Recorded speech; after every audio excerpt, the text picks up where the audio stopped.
East Bengal এখন যাদের কাছে হারে তাদেরকে আমাদের ইউথ টিম না যথেষ্ট হারানোর জন্য। সিনিয়র টিম দরকার পড়ছে না তাদেরকে হারাতে।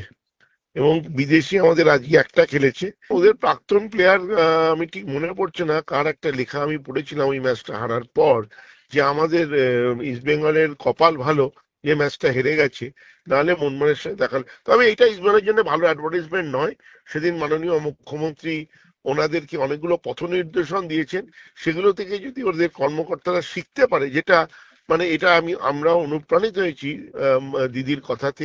কিন্তু দিদি একটা সুন্দর পথ দেখিয়েছেন যে ক্লাবের কর্তাদের আর ইনভেস্টরের মধ্যে সমন্বয়টা অত্যন্ত দরকার, যেটা উনি বারবার বলেছেন যে ক্লাবের কর্তাদেরও এগিয়ে আসতে হবে, শুধু ফুল মিষ্টি পাঠালে হবে না, ভালো প্লেয়ার বাঁচতে হবে, দেখতে হবে, সমন্বয় করতে হবে। তো এই সমন্বয়, ক্লাব এবং ইনভেস্টরের সমন্বয় না হলে কিন্তু কখনোই টিমের সাফল্য আসবে না।